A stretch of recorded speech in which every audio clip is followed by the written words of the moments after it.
7 cars with unnecessary sport trims. When approached properly, a sport trim on a car can be a wonderful version of a mediocre car. We've had some legendary performance versions of non-sports cars over the decades that have become staples of a model's lineup. Examples include the Mini Cooper and Chevelle SS from the 1960s and the iconic Golf GTI or Civic Type R in the 1980s.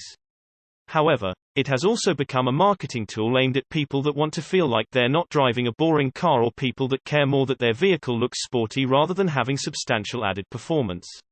Not all cars need or are worthy of a sport-trimmed version. And that's what we have collected here.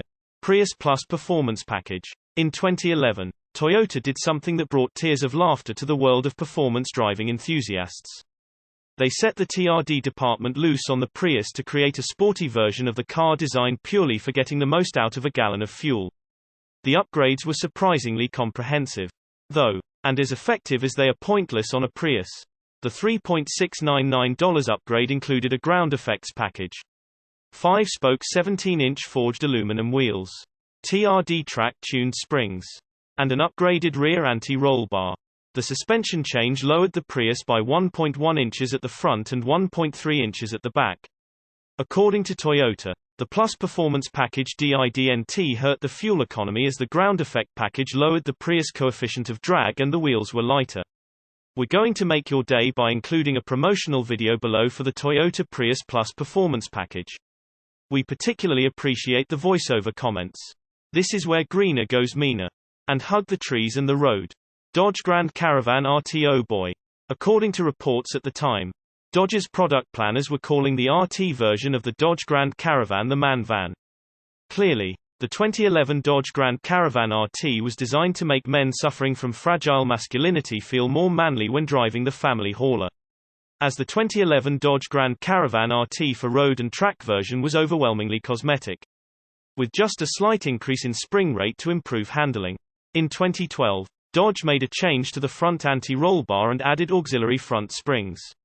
Nothing was added to the engine's 283 horsepower and 260 pound-feet of torque rating. And it retained its 0 to 60 miles per hour time of 7.9 seconds and low rolling resistance all-season tires.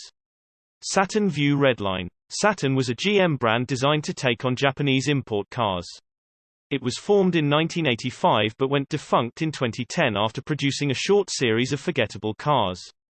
The View was a small crossover that lasted for 2 generations and, with the help of Honda, had a high-performance version called the Redline. High performance is a relative term here, as it used the same Honda-sourced V6, making the same 250 horsepower that could be optioned on the standard model. Part of that deal was also Honda's 5-speed transmission. And together they made the View one of the quicker crossovers of the time with its 6.6 second 0-60 miles per hour time. The main differences between the Redline and the standard trims were a lower ride height, larger wheels, a body kit, and a sport-tuned power steering calibration. Chrysler Pt Cruiser Gt. When Chrysler first showed the heavily retro hot rod-styled Pt Cruiser concept, it looked amazing. When it arrived on the market, it won awards. However, it was a watered-down, cheaply built front-wheel drive hatchback powered by a choice of 4-cylinder engines and with styling that only blurry-visioned boomers could love. A turbocharged version of the 2.4-liter 4-cylinder was introduced later with 180 horsepower. Then the GT version arrived in 2003 to turn the Pt Cruiser into a hot hatch using an upgraded version of the turbocharged engine that was shared with the Dodge Neon SRT4. With 230 horsepower under the hood, unique alloy wheels, and a body kit, the Pt Cruiser was transformed into a car that, for some reason, people bought instead of a Dodge Neon SRT4.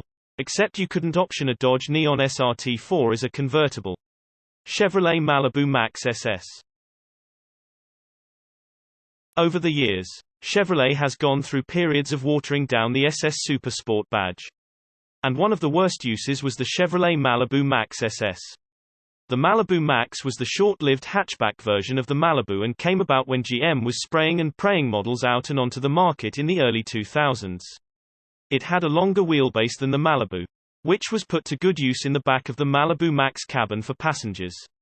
But its bland styling didn't catch on. Chevy played with different trims to get some curb appeal. And one of those was an SS Super Sport version. along with some sporty body upgrades and 18-inch alloy wheels.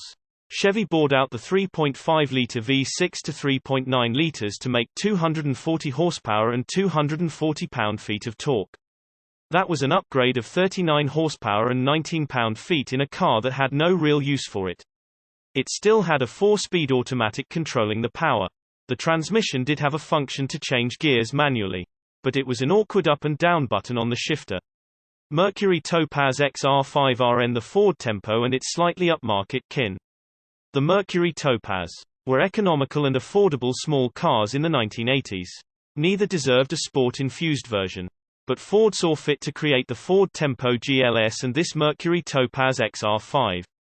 The headline for the sport trims was the addition of the 3.0-litre Vulcan V6 pulled from the Ford Taurus and making 130 horsepower. That was mated to the Taurus SHO's 5-speed manual transmission.